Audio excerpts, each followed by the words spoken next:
So it's important. Now, maybe if you want to understand Jesus, chapter 21 here, we can go back kwa mstari mwingine hapo.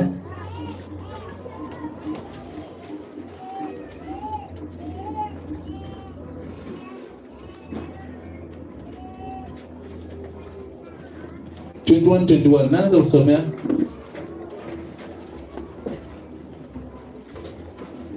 Hamuna ingine.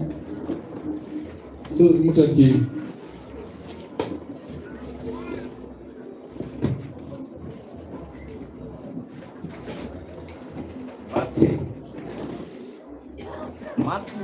Mathayo 21 mstari wa 21. Neno nasema hivi: Yesu akawajibu, amin, nawaambia, kama mkiwa na imani wala msiwe na shaka, si kwamba mtaweza kufanya tu yale yaliyofanyika kwa huu mtini, bali hata mkiuambia huu mlima, ng'oka ukatupwe baharini, litafanyika. Verse 22. Yote mtakayo yaomba mkisali na mkiamini mtayapokea. Yote mtakayoomba mkisali mkiamini mtapokea. So mwana sehemu ya kupokea mpokei.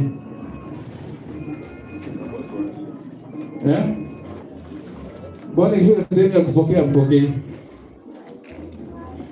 Kwa sababu mjui majina yenu ya mbinguni.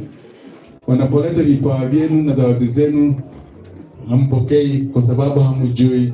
Kuna majina yenu ya mbinguni ya kifahari ambayo mali yake kama ingekuwa hivyo tungekuwa tunapata vitu. Shetani angekuwa ametunyima. Lakini hata shetani atunyime namna gani, kuna masignals zetu ambazo Mungu ametupa utapata. Nyinyi huko mnafanya ujanja wakati kuna vya koti kina ko. Tulikuwa na style fulani ya kupiga, anajua mahali huyo ni fulani, na kuna kwa kona akisikia hiyo inatokea kwa kona fulani anajua huyo ni Odera. Kwani wewe una style yako? Bwana sifiwe. Una code, una language yako ya rafiki yako, mkizungumza hata namna hii anajua unasema nini. So, you don't have your language na watu wa mbinguni. Mtapoteza. Kwa sababu watu wengine ungesema Bwana si mimi uniuzie. Tulikuwa tumeleta hii, siwezi kurudi nao. Mwingine anachukua kwa bei rahisi. Wewe uliomba ukapoteza. So my friends, I want to teach you kwamba kuwa na language yako, elewa lugha yako, unuliwa jina lako la mbinguni ndio usipoteze vitu vyako. Na ukielewa jina la mbinguni na mwenzako akijua jina lako, unajua kuna wengi anachukua vitu asema ninajua huyo. Huyo hayuko hapa lakini ukinipa nitamweka. Mimi best friend yake. Hata wengine mko hapa mmekula vitu wengine mkijiita best friends. Kama hujawahi kuchukua kitu ya mali ya rafiki yako na ukaficha, then hujawahi kuwa na rafiki. Yote ni maskini. Lakini ungekuwa na mtu ambaye ana vitu na umemletea na umetamani, sio unasema huyu namjua kabisa.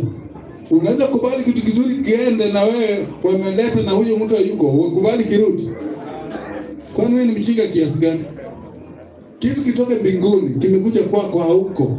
Na mimi niko hapa najua. Na sinawaambia malaika nipe tu nimwekee. Atakosa. Bwana sifiwe.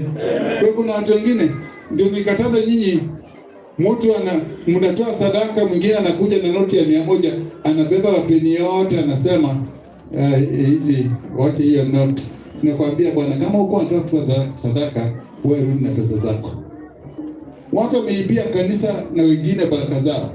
Wengine wanatoa mapeni, yeye analeta note, anatoa peni zote, anawacha kwa meza noti moja yake. Nezeni wamebeba. Ndio mimi nimekataa, hapana fanya change kwa kanisa. Saa nyingine unaweza kuona na pesa ambazo ziko na mapepo. Mtu aliua mtu na akaleta aombewe na skofu. Leo unakuja kuchukua hiyo change. Don't change. Na nyinyi